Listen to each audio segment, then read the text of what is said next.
Hello, my fellow page turners, and welcome back to the channel. I'm Matthew, the man with the hat who reads, and this is Kings of the Wyld. I was a little bit behind on getting my review out for this. I finished this back in the end of June, and here we are to talk about it because I really enjoyed this. So, as always, let's start with the synopsis. Clay Cooper and his band were once the best of the best, the most feared and renowned crew of mercenaries this side of the Heartwyld. Their glory days long past, the mercs have grown apart and grown old, fat, drunk, or a combination of the three. Then the next bandmate turns up at Clay's door with a plea for help, the kind of mission that only the very brave or the very stupid would sign up for. It's time to get the band back together. So, that's not much of a synopsis to go on, I know, but I have seen this book multiple times in the background of videos. I see it sitting on shelves like this, or sometimes even like this. And I'm like, people have this in the background all the time. This is a book that apparently a lot of people have read or at least enjoyed. So I thought I wanted to get a hold of this one. And it took me a while, but I finally found it. And finally got going to read it here. And I gotta say, I loved this. I had so much fun with this book. Essentially, like it says in the synopsis, this ex-bandmate shows up at Clay's door. He has kind of settled down. He was always one of these really just vicious people. I mean, like, he refers to himself as a monster at times. But he's settled down. He's married, has a child, a little girl, and he's just enjoying his life. But this old friend of his shows up and says, I need you. My daughter's in danger. We need to go and save her. And they go about getting the rest of the band back together. All of them in various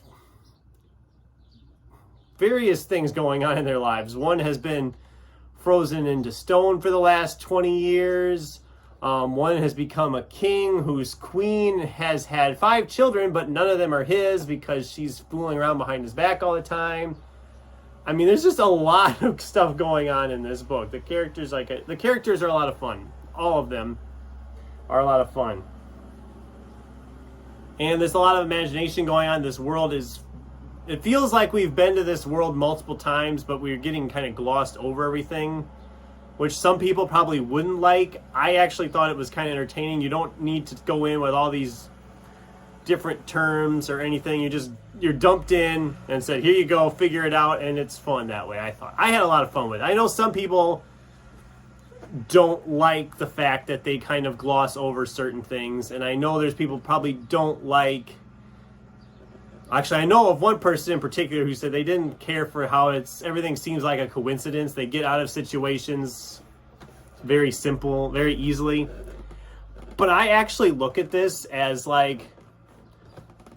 it's a very meta book. I mean, it's poking fun at fantasy novel tropes whilst doing the tropes. I mean, it's like this is like the fantasy equivalent of Scream. I mean, that's the best way I can say it, because it very much feels like they're poking fun, like, oh, there's this going on, and oh, of course we have this warlord descended from place, and there's portals, and there's magic, and dragon hordes, and mythical gateways that can be opened up across the continent, and it's just like, and then the escape methods sometimes too, you're just like, well, obviously they should not have escaped from this as easy as they did.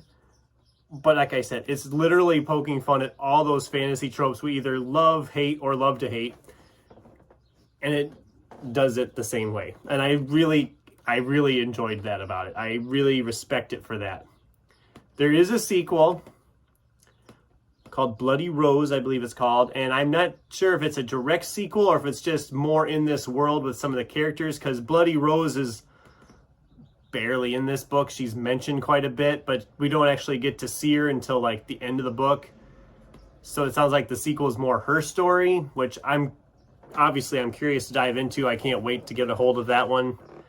Hopefully yet this year. We'll see what happens. I've got so many books to read, as I've said before, but I gave Kings of the Wyld 5 stars. I really enjoyed it, and I would love to hear what you guys thought of it.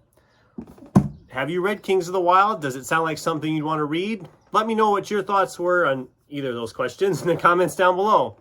Thanks for watching, and until next time, keep turning pages.